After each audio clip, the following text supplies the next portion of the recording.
Friends, ತುಂಬಾ ಜನಕ್ಕೆ Nandi hills ಅಂತಂದ್ರೆ ಯಾವಾಗ ನೆನಪಾಗುತ್ತೆ ಗೊತ್ತಾ? ಒಂದು, ಬೆಂಗಳೂರು ಸರೌಂಡಿಂಗ್ ಇರೋರಿಗೆ ವೀಕೆಂಡ್ ಅಲ್ಲಿ ಹೋಗ್ಬೇಕು ಅಂತಂದ್ರೆ ಅದೊಂದು ಪ್ಲೇಸ್. ಎರಡು, ಅಕ್ಕ ಪಕ್ಕದಲ್ಲಿರೋರು ಒಂದೊಂದ್ಸರಿ ನೋಡ್ಬೇಕು ಅನ್ಕೊಳ್ಳುವಂತ ಒಂದು ಪ್ಲೇಸ್. ಇವೆಲ್ಲದರ ಜೊತೆಗೆ ಈ ಬೆಂಗಳೂರು ಸರೌಂಡಿಂಗ್ ಇರ್ತಾರಲ್ಲ ಅವ್ರ ಬಗ್ಗೆ ಮಾತಾಡ್ತಿದ್ದೇನೆ. ಒಂದು ಒಳ್ಳೆ ಟ್ರಿಪ್ ಎಲ್ಲ ಪ್ಲಾನ್ ಮಾಡ್ಕೊಂಡು ಎಲ್ಲ ಓಕೆ ಆಗಿ ಲಾಸ್ಟ್ ಮೂಮೆಂಟ್ ಅಲ್ಲಿ ಕ್ಯಾನ್ಸಲ್ ಆದ್ರೆ ಅವ್ರಿಗೆ ಹತ್ರ ಸಿಗೋದಿದೆ. ಅವ್ರ ಈಗೋನ ಸ್ಯಾಟಿಸ್ಫೈ ಮಾಡ್ಕೊಳ್ಳೋದಿಕ್ಕೆ ತುಂಬಾ ಜನ ಈ ನಂದಿ ಹಿಲ್ಸಿಗೆ ಬರ್ತಾರೆ. ಸೊ ಇವತ್ತು ನಾವು ಈ ನಂದಿ ಹಿಲ್ಸ್ ನ ನೋಡೋದಿಕ್ಕಲ್ಲ, ಇಲ್ಲೇನೋ ಫಾಗ್ ಇರುತ್ತೆ, ಇದೆಲ್ಲ ಕೇಳಿರ್ತೀರಾ, ನೋಡಿರ್ತೀರಾ, ತುಂಬಾ ಜನ ನೋಡ್ಸಿರ್ತಾರೆ. ಬಟ್ ನನ್ನ ಪ್ರಯತ್ನ ಈ ನಂದಿ ಹಿಲ್ಸ್ ನ ಎಕ್ಸ್ಪ್ಲೋರ್ ಮಾಡೋದು.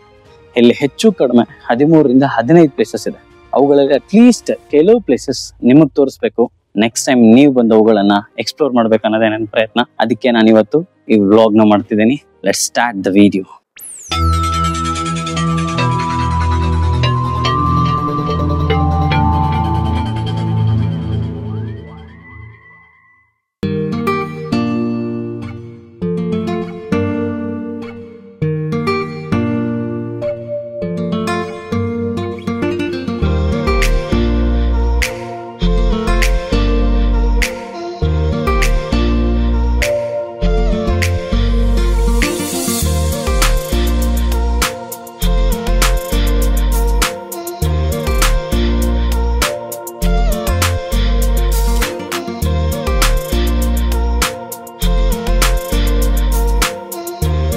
ಹಲೋ ಫ್ರೆಂಡ್ಸ್, ಈಗ ನಂದಿ ಹಿಲ್ಸ್ ಎಂಟ್ರೆನ್ಸ್ ಅಲ್ಲಿ ಇದೀವಿ ನಾವು. ಬೆಂಗಳೂರಿಂದ ನಾನ್ ಸ್ಟಾಪ್ ಹೊಡ್ಕೊಂಡ್ ಬಂದಿದ್ದೀನಿ ಬೈಕಲ್ಲಿ. ಟೈಮ್ 7 o'clock ಆಗ್ತಿದೆ. 7 o'clockಗೆ ನೀವು ನೋಡ್ಬೋದು ಎಷ್ಟು ಚೆನ್ನಾಗಿದ್ದಾರೆ ಅಂತ. ಸೊ ಬನ್ನಿ ಇನ್ನಷ್ಟು ನೋಡೋಣ ಏನೇನಿದೆ ಅಂತ. ಈ ಟೈಮಿಗೆ ಏನಾದ್ರು ಬಂದಿದ್ರೆ ಇನ್ನು ಸ್ವಲ್ಪ 1 hour ಮುಂಚೆ ಬಂದಿದ್ರೆ ಮೇ ಬಿ ಸನ್ರೈಸ್ ನೋಡ್ಬೋದಿತ್ತು ಅನ್ನಿಸ್ತದೆ ಇವತ್ತು. ಯಾಕಂತಂದ್ರೆ ಫಾಗ್ ಕಡಿಮೆ ಇದೆ. ಸೊ ನೋಡೋಣ, ರೈಸ್ ಆಗಿರೋ ಸರ್ ನೋಡೋಣ.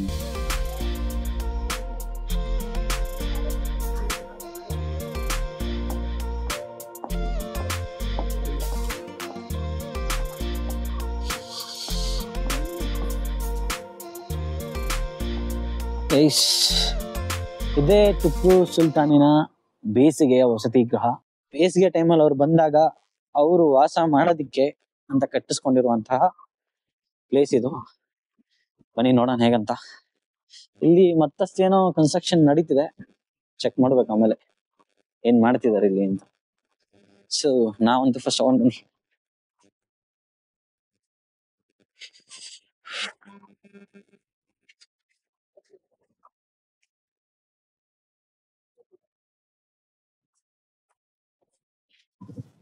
ಫ್ರೆಂಡ್ಸ್, ನಮ್ಮನ್ನಂತೂ ಹೋಗ್ದಂಗ್ ಮಾಡಿದ್ದಾರೆ. ಎಲ್ಲಾ ಕಡೆ ಲಾಕ್ ಆಗಿದೆ.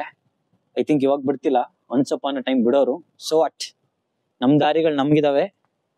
ನಿಮ್ಗೆ ಎಷ್ಟಾಗುತ್ತೋ ಅಷ್ಟು ಬೆಟರ್ ವ್ಯೂ ಪಾಯಿಂಟ್ ನಾನು ತೋರ್ಸಕ್ ಟ್ರೈ ಮಾಡ್ತೀನಿ.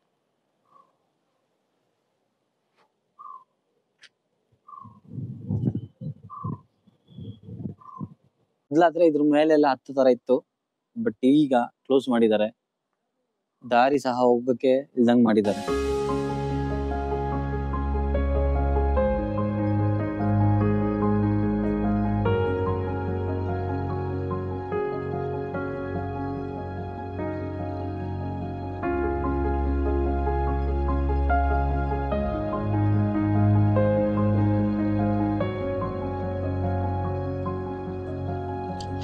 ಯಾರೋ ಅಜ್ಜಿ ಸಿಕ್ಕಾಪಟ್ಟೆ ಕಷ್ಟಪಟ್ಟು ಎತ್ಕೊ ಬರ್ತವ್ರೆ.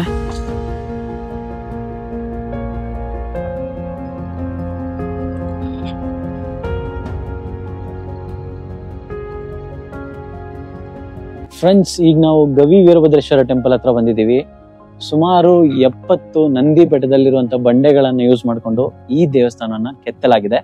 11ನೇ ಶತಮಾನದಲ್ಲಿ ಹೊಯ್ಸಳರು ಈ ದೇವಸ್ಥಾನನ ಕಟ್ಟಿಸಿದ್ದಾರೆ.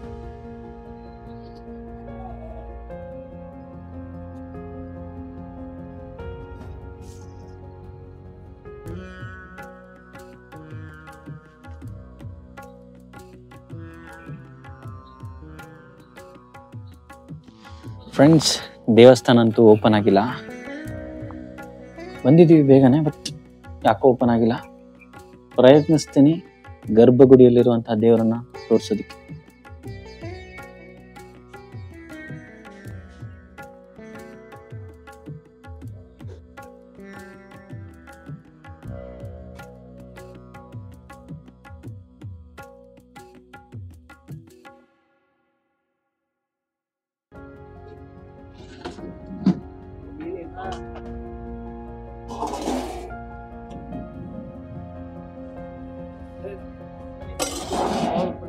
ಫ್ರೆಂಡ್ಸ್ ಊಟನೂ ಇಲ್ಲೇ ಸಿಗ್ತದೆ. ಮುಂದೆ ಹೋಗೋದಕ್ಕೆ ಜಾಸ್ತಿ ಎನರ್ಜಿ ಬೇಕಲ್ವಾ, ಸೊ ಅದಕ್ಕೆ ಒಂದು ರೌಂಡ್ ಬಾರಿಸ್ಬಿಟ್ಟು ಹೋಗೋಣ ಅಂತ ಇವಾಗಲೇ ಸ್ಟಾರ್ಟ್ ಮಾಡ್ಕೊತಿದ್ದೀನಿ. ಟೆಂಪಲ್ ಪಕ್ಕದಲ್ಲೇ ಕೊಡ್ತಾರೆ, ಹೇಗಿದೆ ಅಂತ ಹೇಳ್ತೀನಿ.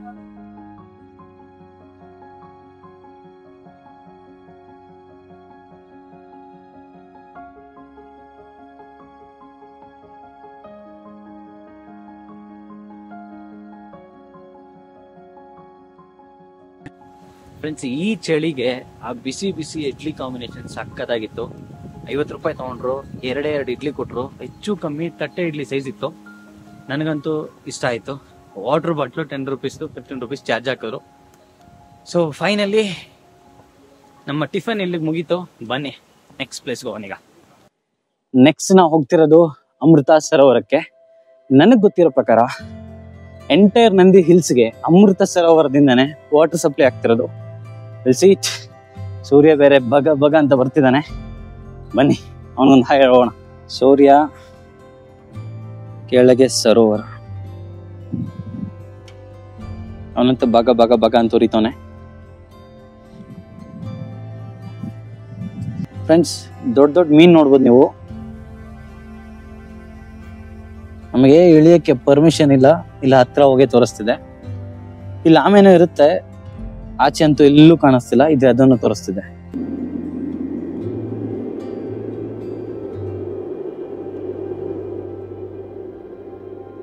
ಫ್ರೆಂಡ್ಸ್ ಇದು ಚೋಳರ ಆಳ್ವಿಕೆ ಟೈಮಲ್ಲಿ ಈ ಸರೋವರನ ಕಟ್ಟಿಸಿದ್ದಾರೆ. 10x10 ಸ್ಕ್ವೇರ್ ರೂಪದಲ್ಲಿ ಈ ಸರೋವರ ಇದೆ. ಹೆಚ್ಚು ಕಮ್ಮಿ 32 ಮೆಟ್ಲಿದೆಯಂತೆ. ಕೆಳಗೆ ಹೋಗ್ತಿದ್ದಂಗೂ ಮೆಟ್ಲು ಚಿಕ್ಕದಾಗಿ ಒಂದು ಟೆಂಪಲ್ ಸಿಗುತ್ತೆ ಅಂತ ಅದರಲ್ಲಿ ಇನ್ಫಾರ್ಮೇಶನ್ ಹಾಕಿದ್ದಾರೆ. ಬಟ್ ನನಗೆಲ್ಲೂ ಟೆಂಪಲ್ ಕಾಣಿಸಿಲ್ಲ. ಬನ್ನಿ ನೆಕ್ಸ್ಟ್ ಪ್ಲೇಸ್ಗೆ ಹೋಗೋಣ. ಫ್ರೆಂಡ್ಸ್ ಪಕ್ಷಿಗಳ ಸೌಂಡ್ ಕೇಳಿಸ್ತಿದ್ಯಾ? ಅದು ಒಂದು ಕಾಣಿಸ್ತಿಲ್ಲ. ಕಾಣಿಸಿದ್ರೆ ಮಾತ್ರ ಪಕ್ಕಾ ನಿಮಗೆ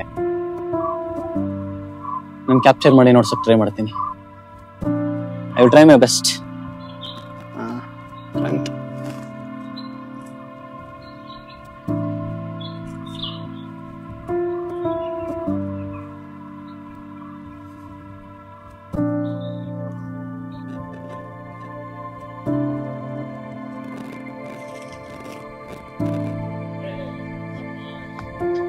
ಈ ಪ್ಲೇಸ್ ನೋಡಿ, ಯಾರಾದ್ರೂ ಶೂಟಿಂಗ್ ಮಾಡ್ಬೇಕು, ಶಾರ್ಟ್ ಫಿಲ್ಮ್ ಮಾಡ್ಬೇಕಂತಂದ್ರೆ ಮಾತ್ರ ಮಸ್ತ್ ಆಗಿದೆ ಈ ಪ್ಲೇಸು.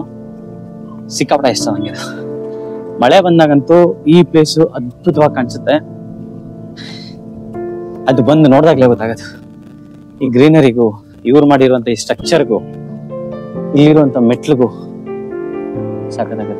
ಫ್ರೆಂಡ್ಸ್ ನಾವು ಈ ನಂದಿ ಹಿಲ್ಸ್ ಅಲ್ಲಿ ಹೆಚ್ಚು ಕಮ್ಮಿ 200 ಪಕ್ಷಿಗಳನ್ನ ನೋಡ್ಬೋದು. 35 ವಲಸೆ ಪಕ್ಷಿಗಳನ್ನ ನೋಡ್ಬೋದು ಚಳಿಗಾಲದಲ್ಲಿ.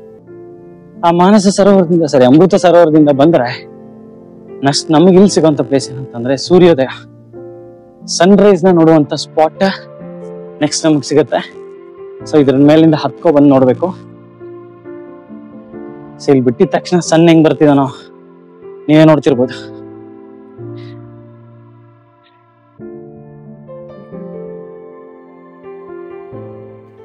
ಸೂರ್ಯೋದಯ ಆದಮೇಲೆ ಮೊಗ್ಗುಗಳೆಲ್ಲ ಹೂವಾಗುತ್ತೆ. ಹೂವಾದ್ಮೇಲೆ ಮಕರಂದ ಹೀರೋಕ್ಕೆ ಎಷ್ಟೋ ಜೇನುಹುಳುಗಳು ಬರುತ್ತೆ. ಇಲ್ಲೊಂದು ಜೇನುಹುಳ. ಫ್ರೆಂಡ್ಸ್ ಇವಾಗ ನಾನು ನೋಡ್ಸುವಂತ ಸಿನಾರಿಯೋ ಏನಿದೆ, ರಾಜ ಹುಲಿ ಮೂವಿಯಲ್ಲಿ ಆಲ್ರೆಡಿ ನೀವು ನೋಡಿರ್ತೀರಾ. ಸೊ ಅದನ್ನೇ ಈಗ ನಾನು ತೋರಿಸ್ತೀನಿ. ಅಲ್ಲಿಂದ ಹತ್ಕೊಂಡ್ ಬಂದಿದ ತಕ್ಷಣ ಡೈರೆಕ್ಟ್ ಆಗಿ ನಮ್ಗೆ ಸಿಗೋದಿದು. ಅಂಡ್ ಸನ್ ರೈಸ್ ಪಾಯಿಂಟ್ ಕೂಡ ಹಂಗೆ ನೋಡೋಣ, ಟೆಂಪಲ್ ಕೂಡ ನೋಡೋಣ. ಸದ್ಯಕ್ಕೆ ಫಸ್ಟ್ ಇದು ಮುಗಿಸೋಣ. ಫ್ರೆಂಡ್ಸ್ ಕಪಲ್ಸ್ ಮಾತ್ರ ಸಿಕ್ಕಾಪಟ್ಟೆ ಚೆನ್ನಾಗಿ ಎಂಜಾಯ್ ಮಾಡ್ತಾರೆ ಈ ಪರ್ಟಿಕ್ಯುಲರ್ ಪ್ಲೇಸ್ನ. ಬಟ್ ಹುಷಾರು, ಕೋತಿಗಳು ಕೂಡ ಹೆವಿ ಆಗಿರುತ್ತೆ, ನಿಮ್ಮನ್ನ ಟೈಮ್ ಹಾಳು ಮಾಡುತ್ತೆ. ಫಸ್ಟ್ ನೀವೇನು ಅನ್ಕೊಂಡು ಎಂಜಾಯ್ ಮಾಡ್ಬೇಕು ಅನ್ಕೊಳ್ತಿರೋ ಅದು ಇಲ್ದಂಗೆ ಮಾಡುತ್ತೆ ಅಂದ್ರೆ ಅಷ್ಟೋ ಸರಿ. ಸೊ ಹುಷಾರು. ಆ್ಯಂಡ್ ಇವಾಗಂದ್ರೆ ಮತ್ತೆ ರೀಬಿಲ್ಡ್ ಮಾಡಿದ್ದಾರೆ, ಎಲ್ಲ ಬಿದೋಗಿತ್ತಿದ್ದು. ಸೊ ಹುಷಾರು, ಅಲ್ಲೆಲ್ಲಂತೂ ಎಂಟಿ ಗ್ಯಾಪ್ಸ್ ಇರುತ್ತೆ. ಫ್ರೆಂಡ್ಸ್ ಬನ್ನಿ, ಸಿಂಗಲ್ ಆದ್ರೆ ಅಂತ ನಾವು ಬರ್ದ ಬೇಜನ್ ಸರಿ ಬಂದಿದ್ದೀವಿ ಬಿಡಿ ವಿತ್ ಫ್ರೆಂಡ್ಸ್. ಮಿಕ್ಕಿದೆಲ್ಲ ಹೇಳೋದು ಬೇಡ. So not bad.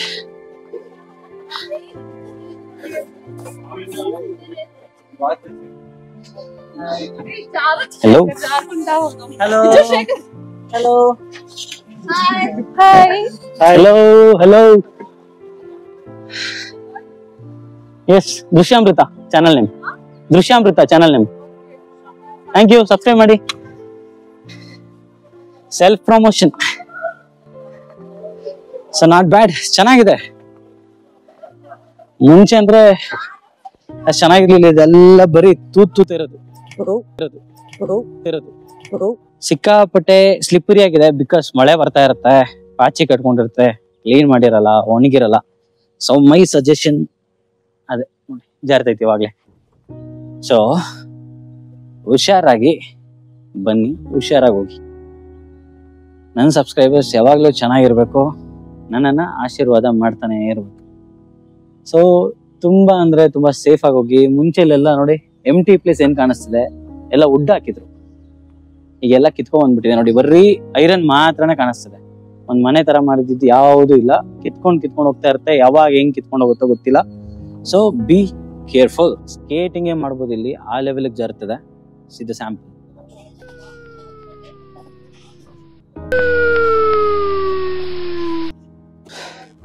ಫ್ರೆಂಡ್ಸ್, ಇವಾಗ ಏನ್ ತೋರಿಸ್ತಿದ್ದೀನಿ, ಮುಂದುವರಿಯುತ್ತೆ. ನೆಕ್ಸ್ಟ್ ಪಾರ್ಟ್ 2 ನೋಡ್ತೀರಾ. ಅದಕ್ಕಿಂತ ಮುಂಚೆ ನನ್ನ ನೆಕ್ಸ್ಟ್ ಪ್ರಾಜೆಕ್ಟ್ ಒಂದು ಇಂಟ್ರೋ ಇದೆ, ನೋಡ್ಬಿಡಿ. ದೆವ್ವಗಳು ಕಟ್ಸಿರೋ ದೇವಸ್ಥಾನ. ದೆವ್ವಗಳು ಓಕೆ, ಅವಾಗ ಕಟ್ಟಿದ ಇಲ್ಲಿ ದೆವ್ವಗಳು ಕಟ್ಸಿರೋ ಟೆಂಪಲ್ ಅಂತ ಹೇಳ್ತಾರಲ್ಲ, ದೇವಸ್ಥಾನ ಎಲ್ಲದು? ದೆವ್ವಗಳೇನ ಕಟ್ಸಿರೋದು? ಆ ಕಾಲದಾಗ ನಾವು ಹುಟ್ಟಿರ್ಲ ಹಾ, ಆ ಕಾಲದಾಗ ಕಟ್ಟಿರೋದು. ಈ ದೇವ್ಗಳನ್ನೆಲ್ಲನ ಎಲ್ಲ ಕುಡಿಯಾಕೊಂಡು ನನ್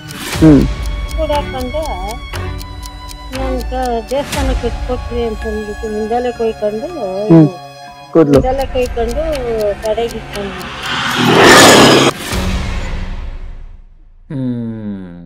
ಈ ದೇವಸ್ಥಾನದ ಕತೆ ಕೇಳ್ಬೇಕಾ? ಹಾಗಾದ್ರೆ ಒಂದೇ ಕಂಡೀಷನ್, ಜಸ್ಟ್ ಸಬ್ಸ್ಕ್ರೈಬ್ ಮಾಡ್ಕೊಳ್ಳಿ ಸಾಕು.